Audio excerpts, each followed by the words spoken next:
Hello everyone. तो आज हम ये चैप्टर पढ़ेंगे, basis of curriculum, philosophical, psychological and sociological. परंतु आज हम फिलोसफिकल के ही बारे में पढ़ेंगे। तो जिस तरह से बालक की शिक्षा व्यवस्था समाज के द्वारा होती है, उसी तरह से जो करिकुलम होता है समाज एवं व्यक्ति की प्रकृति से संबंधित होना ये स्वाभाविक ही है। और साथ ही जो हमारा समाज अपने विद्यालय से यही अपेक्षा करता है कि जो केवल जो हमारी संस्कृति का संरक्षण करे और बल्कि संस्कृति का संरक्षण तो करे ही करे, बल्कि संस्कृति की प्रमुख बातों को ये एक पीढ़ी से दूसरी पीढ़ी तक भी हस्तांतरित करे। इसका तात्पर्य ये हुआ कि जो करिकुलम के निर्धारण में व्यक्ति एवं समाज की प्रकृति के साथ साथ विद्यालय में प्रस्तुत की जाने वाली अंतर वस्तु एवं अनुभव की प्रकृति पर भी ध्यान दिया जाना चाहिए। और इस तरह से ये जो पाठ्यक्रम निर्माण के मुख्य आधार तीन स्तंभ है, अर्थात समाज, सोसाइटी, व्यक्तिगत, इंडिविजुअल व सांस्कृतिक विरासत है, जिन्हें करिकुलम का आधार भी कहा जा सकता है। ये तीनों एक दूसरे से इस प्रकार संबंधित होते हैं कि वे इन्हें अलग नहीं किया जा सकता है। तो इसकी जो निम्न प्रमुख आधार है जो इस प्रकार विभाजित किया गया है। तो सबसे पहले जो आज हम पढ़ेंगे वह पढ़ेंगे फिलोसफिकल बेसिस ऑफ करिकुलम। सबसे पहले है पाठ्यक्रम के दार्शनिक आधार। कि दार्शनिकों के अनुसार पाठ्यक्रम के अलग अलग आधार माने जाते हैं, जिसको आधार में रखते हुए रस का कहना है कि पाठ्यक्रम का जो संगठन जितना दर्शन पर आधारित होता है, उतना शिक्षा का कोई अन्य पहलू नहीं है। और शिक्षा संबंधी मुख्यतः 3 दर्शन, आदर्शवाद, प्रकृतिवाद, प्रयोजनवाद, इस विचार से सहमत है कि बच्चों को अपेक्षित अनुभव के साधन जुटाए जाने चाहिए। परंतु तीनों विचारधारा इस पर एक मत नहीं है कि बच्चे को किस प्रकार का अनुभव करवाया जाए।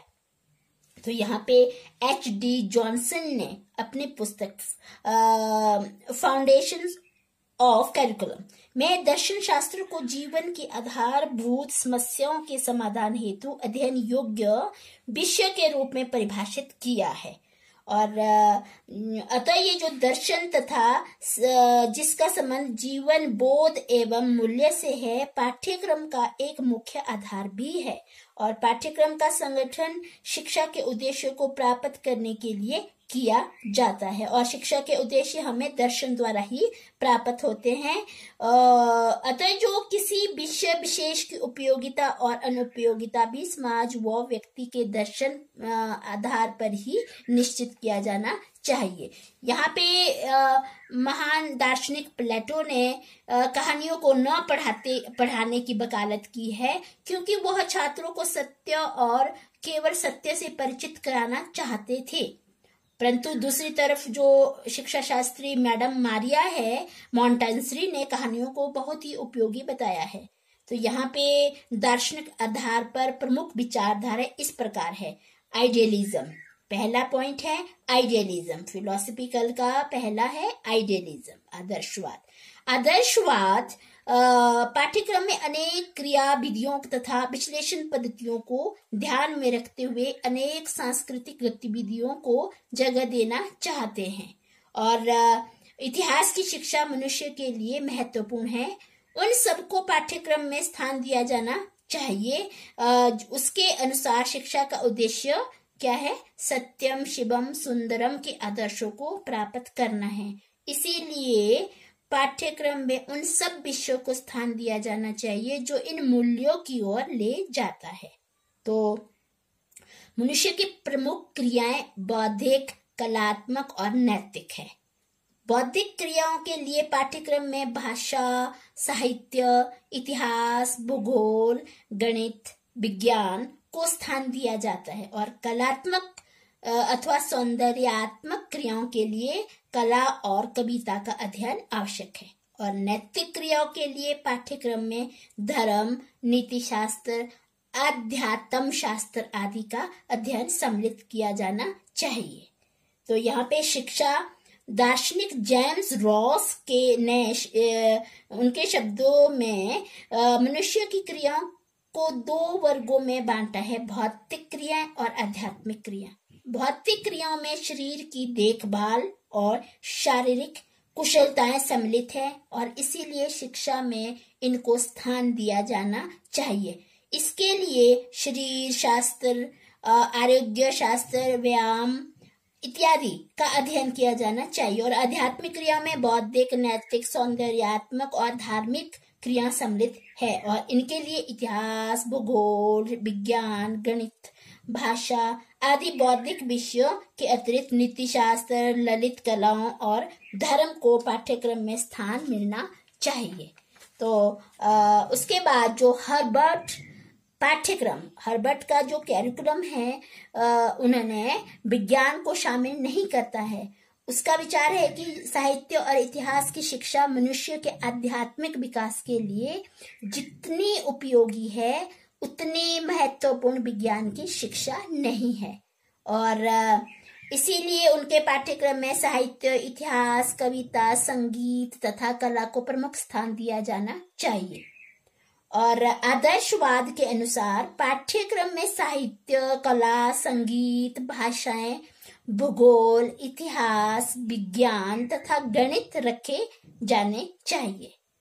तो प्रोफेसर हॉर्न के अनुसार जो कि एक आदर्शवादी है, उनके कैरिकुलम में भी कला, विज्ञान, व्यवसाय को स्थान मिलना चाहिए। तो ये जो आइडियलिज्म है, आदर्शवाद है, तो इसके पाठ्यक्रम पढ़ते हैं। आदर्शवाद तथा पाठ्यक्रम, आइडियलिज्म एंड करिकुलम।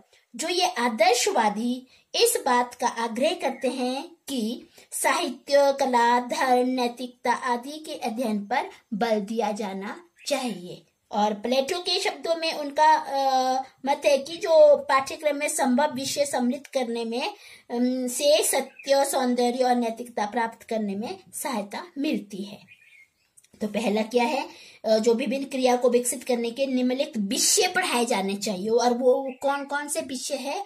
पहला है शारीरिक क्रियाएं, फिजिकल एक्टिविटीज।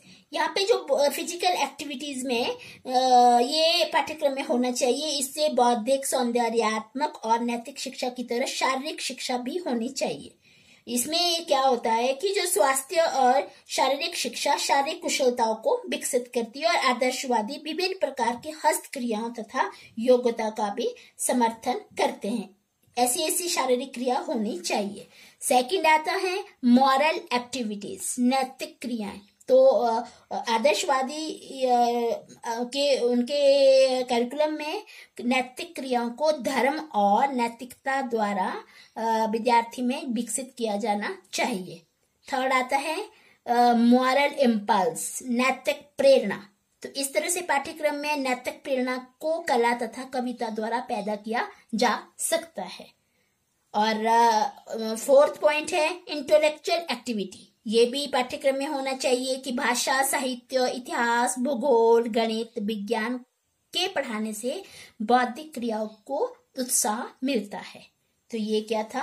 ये आइडियलिज्म, आदर्शवाद तथा पाठ्यक्रम। अब सेकंड आता है नेचुरलिज्म। ये है प्रकृतिवाद। तो इसमें आता है कि प्रकृतिवाद पाठ्यक्रम के विषय में अनेक प्रकृतिवादी विद्वानों ने अनेक अलग अलग विचार प्रदान किए हैं। जिस तरह से कमेनियस सभी विद्यार्थियों को उन विषय से संबंधित जागरूक करना चाहते हैं जिसका वह चयन अनिवार्य नहीं मानता है। और लॉक ने कमेनियस के विरुद्ध यह दिखाया है कि सभी व्यक्तियों को सभी विषय नहीं पढ़ाए जा सकते, क्योंकि हर व्यक्ति की कुछ अपनी सीमाएं होती है। और यहाँ पे प्रकृतिवादी T.H. हक्सले ने विज्ञान के अध्ययन की तुलना में जीवन के सांस्कृतिक पहलुओं पर विशेष जोर दिया है और स्पेंसर से विभिन्न उदार शिक्षा की कल्पना प्रस्तुत की है।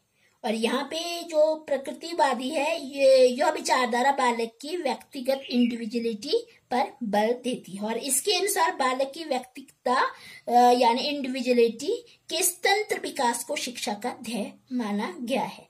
प्रकृतिवादी जो पाठ्यक्रम कैरिकुलम प्रकृतिवादी का पाठ्यक्रम में उन क्रियाओं का समावेश चाहते हैं जिनके द्वारा बालक की संभावित प्रवृत्तियों का विकास हो सके। और ये जो नेचुरलिज्म है, प्रकृतिवादी है, पाठ्यक्रम में व्यायाम, खेल कूद, तैरना, भूगोल, प्राकृतिक विज्ञान आदि को महत्वपूर्ण स्थान दिया गया है। और प्रकृतिवादियों के अनुसार ये जो विषयों को पाठ्यक्रम में शामिल करना चाहिए, और वो कौन कौन से विषय है जो पाठ्यक्रम में शामिल किया जाना चाहिए, सबसे जो उनका कैरिकुलम है ये विषय पाठ्यक्रम ये होने चाहिए।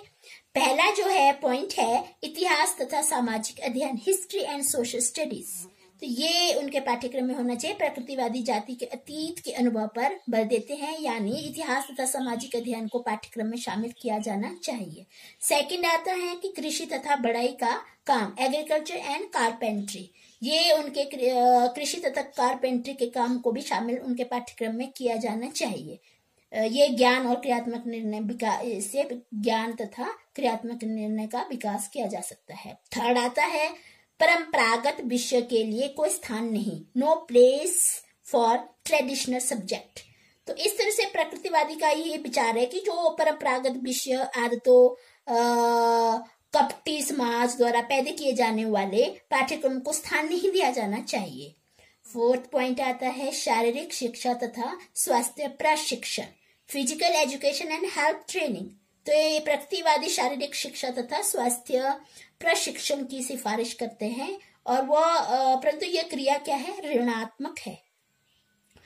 बच्चे को गति की बहुत ही अधिक स्वतंत्रता दी जानी चाहिए। उसे स्वस्थ बनाने के लिए जहां तक संभव हो सर्दी गर्मी जोखिम में रखना चाहिए। दौड़ते कूदते, ऊपर चढ़ते, तैरने यानी सारी प्रकृति शारीरिक क्रियाओं के रूप में उत्साहित करना चाहिए। फिफ्थ पॉइंट आता है कि प्रकृति से संबंध रखने वाले विज्ञान, science which deal with nature.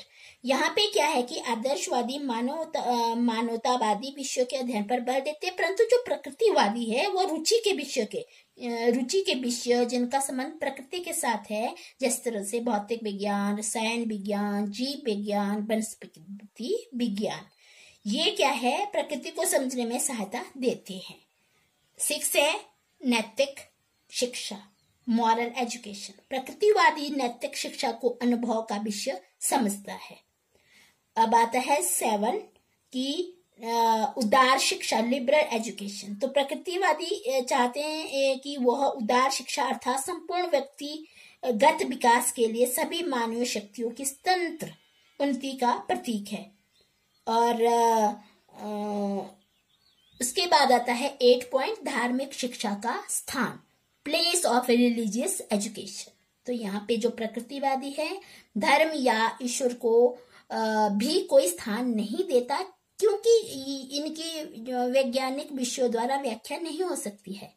प्रकृतिवादी के लिए धर्म हृदय का विषय है, न कि मस्तिष्क का। 9 आता है गणित तथा भाषाएं, मैथमेटिक्स एंड लैंग्वेजेस। यहाँ पे जो मैथमेटिक्स एंड लैंग्वेजेस है इसमें शामिल किया जाना चाहिए, उनके पाठ्यक्रम में शामिल किया जाना चाहिए। 10 है ड्राइंग कि विचारों की स्वतंत्र अभिव्यक्ति को विकसित करने के लिए ड्राइंग को भाषा का मुख्य साधन समझना चाहिए। तो ये क्या था, ये था प्रकृतिवादी। 3rd आता है प्रैग्मेटिज्म, प्रयोजनवाद। तो प्रयोजनवाद में आता है कि प्रयोजनवाद में दार्शनिक शिक्षा के विभिन्न स्तरों पर इस तरह की पाठ्यक्रम की उपलब्धता प्रदान की जानी चाहिए जिससे बच्चे के सभी प्रकार की शिक्षा संबंधी विकास हो सके। तो यहाँ पे जो प्रयोजनवादी पाठ्यक्रम का निर्माण बालक की अभिरुचियों के अनुसार करते हैं, और वे जिज्ञासा, रचनात्मक अभिरुचि, कलात्मक अभिव्यक्ति की रुचि तथा विचारों के आदान प्रदान की रुचि के आधार पर प्रारंभिक कक्षाओं के पाठ्यक्रम का निर्माण करते हैं। और पाठ्यक्रम में कला, भाषा, गणित, काष्ठकला, कताई, बुनाई, दुकानदारी, सामाजिक क्रियाओं, व्यवसाय आदि को स्थान प्रदान करते हैं। यहाँ पे डीवी ने बालक की 4 स्वाभाविक रुचियों को माना है। तो जो डीवी ने 4 स्वाभाविक रुचियां है बालक की, वो इस प्रकार है। सबसे पहला है कि बातचीत एवं विचारों के आदान प्रदान की अभिरुचि। दूसरा है कौतूहल व जिज्ञासा की अभिरुचि। तीसरा है रचनात्मक अभिरुचि। चौथा है कलात्मक अभिरुचि। यहाँ पे जो डीवी ने 4 बताए हैं, इन रुचियों को ही प्रारंभिक कक्षाओं के पाठ्यक्रम का आधार बनाया गया है। और इसीलिए पाठ्यक्रम में कला, भाषा, कताई, बुनाई, दुकानदारी, बागवानी, गन्ना, काष्ठकला आदि को स्थान प्रदान किया गया है। और जो इस कारण जो पाठ्यक्रम में सामूहिक क्रियाओं के निर्माण पर बल दिया गया है, जिससे छात्रों में सामाजिक की भावना का विकास हो सके। तो वो जो निम्नलिखित नियमों पर इन्होंने जोर दिया है। पहला है बालक के अनुभव का नियम, प्रिंसिपल ऑफ एक्सपीरियंस। यहाँ पे क्या है कि फलवादी अनुभववादी है, यानी उनके अनुसार शिक्षा की सही विधि विषय को रटना बल्कि उसका अनुभव का आधार देकर आत्मसात कर लेना है। पाठ्यक्रम में किताबी ज्ञान के साथ साथ उन सब कार्यक्रमों को स्थान दिया जाना चाहिए जो कि शिक्षा को सक्रिय बनाते हैं। यहाँ किताबी ज्ञान ही नहीं होना चाहिए, बल्कि वो शिक्षा भी दी जानी चाहिए जो सक्रिय मनुष्य को सक्रिय भी बनाए। और इस संबंध में डीवी ने ठीक ही कहा है कि वस्तु विषय की एक निश्चित और बने बनाए विषय की धारणा को छोड़ दीजिए कि जो कि बालक के अनुभव से बाहर है। बालक के अनुभव को कठोर रूप से सोचना छोड़ दीजिए और उसको प्रभाव में, भ्रूणावस्था में और जीवन में देखिए। और हम अनुभव करते हैं कि बालक और पाठ्यक्रम में एक ही प्रक्रिया को परिभाषित करने वाले केवल 2 सीमाएं मात्र। सेकंड में आता है प्राकृतिक रुचियों का सिद्धांत, प्रिंसिपल ऑफ नेचुरल इंटरेस्ट्स। तो यहाँ पे जो शिक्षा है विकास की क्रमशः अवस्थाओं के आधार पर पाठ्यक्रम बच्चे की प्राकृतिक रुचियों और रुझानों के अनुसार होनी चाहिए।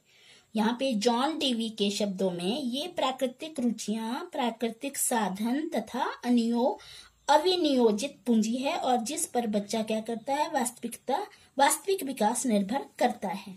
यहाँ पे जो प्रारंभिक स्कूल में प्राय बच्चों की रुचि, जिसमें पहला है वार्तालाप, सेकंड है खोज, थर्ड है रचना तथा फोर्थ है कलात्मक अभिव्यक्ति में होती है। और प्रारंभिक स्कूल के पाठ्यक्रम में पढ़ना, लिखना, गिनना, प्रकृति अध्ययन, हस्तकला, रेखाचित्र तथा चित्रकला आदि विषय होने चाहिए। और यहाँ पे प्रयोजनवादी जो है अनुभव केंद्रित पाठ्यक्रम का समर्थन करते हैं। अब थर्ड आता है एकीकरण का सिद्धांत, प्रिंसिपल ऑफ इंटीग्रेशन। यहाँ पे जो प्रयोजनवादी का विचार है कि यहाँ पे जो पाठ्यक्रम है निर्धारित करते समय एकीकरण विशेष महत्व रखता है। वे ज्ञान तथा कुशलता में निश्चय रखते हैं और जो विषयों को एक दूसरे से अलग नहीं करना चाहिए। और ये जो पृथक अलग अलग न उसे पढ़ाया जाए, उनका एक इकाई में एकीकरण किया जाए। फोर्थ आता है उपयोगिता का नियम, प्रिंसिपल ऑफ यूटिलिटी। यहाँ पे जो उपयोगिता का सिद्धांत नियम है, उपयोगिता अनुकूल में सहायक है, यानी किसी भी विषय की उपयोगिता इस बात से जानी जाती है कि वह मानव आवश्यकता को कहाँ तक संतुष्ट करता है और बालक को उसके भावी जीवन के लिए कहाँ तक वह तैयार करता है। और यहाँ पे जो बालक का पाठ्यक्रम ऐसा होना चाहिए जो भविष्य में भी काम है, भविष्य में कोई ना कोई व्यवसाय अपनाना सुलभ हो जाए, आसान हो जाए जब वो स्कूल छोड़ के जाएगा। तो इस दृष्टि से पाठ्यक्रम में वैज्ञानिक और प्राविधिक विषयों को स्थान दिया जाना चाहिए और बालिकाओं जो लड़कियों के लिए गृह विज्ञान और बालकों के लिए कृषि विज्ञान की शिक्षा दी जानी चाहिए। और इनके अतिरिक्त शारीरिक विकास के लिए शारीरिक प्रशिक्षण आवश्यक होता है। और यहाँ पे जो अरस्तु यहाँ पे पाठ्यक्रम में भाषा, भूगोल, इतिहास, गणित और स्वास्थ्य विज्ञान आदि को स्थान दिया जाना चाहिए। तो यहाँ पे अब आता है रियलिज्म, यहाँ पे यथार्थवाद। तो यथार्थवाद में आता है कि शिक्षा में यथार्थवाद का उदय संकुचित काल्पनिक एवं साहित्यिक शिक्षा के विरोध में हुआ है और जिसमें शिक्षा में बुद्धि और विवेक का महत्व बढ़ने लगा है। यहाँ पे गैलीलियो, कोपरनिकस, न्यूटन तथा बेकन आदि विद्वानों ने विज्ञान के प्रयोग की सहायता से सत्यों को खोजने का प्रयत्न किया और जिसमें प्रयोगात्मक सत्य की ओर अग्रसरित होने की भावना पर बल दिया है। यहाँ पे यथार्थवादी के अनुसार कि वास्तविक जगत की परिस्थितियों के अनुरूप होनी चाहिए तथा शिक्षा का उद्देश्य क्या होना चाहिए कि जो मनुष्यों को मनुष्य बनाना होना चाहिए, न कि देवता। ठीक है, तो यहाँ पे जो यथार्थवादी है वहाँ यहाँ पे दृष्टिकोण ने शिक्षा के संपूर्ण स्वरूप को प्रभावित किया है और यहाँ पे जो यथार्थवादी कहते हैं कि उनके विचार के अनुसार जो करिकुलम ऐसा होना चाहिए जो विषय पर बल दिया जाना चाहिए, जो बालक को जो बच्चों को वास्तविक जीवन की विभिन्न परिस्थितियों में से पूर्ण रूप से अवगत करा सके। तो ऐसा उनके अनुसार पाठ्यक्रम को विस्तृत भी रखा जाता है ताकि छात्र उस विस्तृत पाठ्यक्रम में से अपने योग्यता के अनुसार विषय को चयनित कर सके और चयनित करने के लिए भी वो स्वतंत्र हो सके, उन पर जबरदस्ती नहीं थोपना हो। तो विद्यार्थियों को जीवन के लिए उपयोग उन्हीं विषयों को पढ़ाने की संस्कृति की जाती है जिनकी उपयोगी जीवन में होती है, जिनकी उपयोगिता जीवन में होती है। यथार्थवादी के शब्दों में जो पाठ्यक्रम है उसके विषय में विषयों का चयन करने की पूर्ण आजादी होनी चाहिए। बच्चों को पूर्ण आजादी होनी चाहिए कि उसने कौन सा सब्जेक्ट लेना है, तो उसको पूरी आजादी होनी चाहिए, वो स्वतंत्र होना चाहिए जो उसकी योग्यता से संबंधित हो। उन्हें उन्हीं विषय से प्रशिक्षित किया जाना चाहिए जो उन्हें आगे भावी जीवन में बहुमूल्य हो और योग्यता के अनुरूप शिक्षा से व्यवहारिक जीवन में सफलता मिलती है। पाठ्यक्रम के विषय परस्पर संबंधित होने चाहिए, वे समाज की आवश्यकताओं के अनुसार चुने जाने चाहिए। शिक्षा को परिवर्तनशील सामाजिक परिस्थितियों में शिक्षार्थियों का अनुकूलन कराने में सक्षम होना चाहिए और पाठ्यक्रम उपयोगी होना चाहिए, यानी साहित्य, कला, संगीत, नृत्य इत्यादि विषय आवश्यक नहीं है। पाठ्यक्रम में वैज्ञानिक विषयों पर भी अधिक जोर दिया जाना चाहिए। अब आता है 5th पॉइंट, अस्तित्ववाद। अस्तित्ववाद के अनुसार हमें विद्या के अस्तित्व के बारे में सोचना चाहिए, न कि उसके सार तत्वों के बारे में, क्योंकि अस्तित्व क्या है, तत्व से ऊपर होता है, तत्व से पूर्व होता है और बालक को सामाजिक कुशलता का पाठ पढ़ाने की जरूरत नहीं है। अस्तित्ववाद व्यक्तिवाद के प्रबल समर्थक होते हैं। उनके अनुसार जो बालक है स्वयं अपना स्वामी होता है, वह अपनी क्रियाओं तथा उनकी सफलता का स्वयं ही वो निर्णायक होता है, वो अपना खुद निर्णय ले सकता है, वो खुद स्वामी होता है और हर क्रिया वो खुद कर सकता है। और शिक्षा बाल केंद्रित होनी चाहिए, उन्होंने जोर दिया है। इस बात के अनुसार बालक में समूह प्रवृत्ति जैसी कोई वस्तु नहीं होती है, क्योंकि सामूहिक शिक्षा संभव ही नहीं है और उसके जो व्यक्तित्व की रक्षा के लिए यह आवश्यक होता है कि उस पर कोई सामाजिक स्वीकृति न थोपी जाए, उसे स्वतंत्र निर्णय लेने के अवसर दिए जाने चाहिए। और यहाँ पे जो अस्तित्ववादी है, पाठ्यक्रम का चयन छात्र द्वारा स्वयं अपनी आवश्यकता, योग्यता, जीवन की परिस्थितियों के अनुकूल करने वैज्ञानिक विषय की अपेक्षा मानवीय अध्ययन पर बल देते हैं और पाठ्यक्रम में कला, संगीत, धर्म, नैतिक सिद्धांत, व्यक्तित्व चयन, चिंतन तथा स्व उत्तरदायित्व की भावना के विकास पर बल देते हैं। Thank you.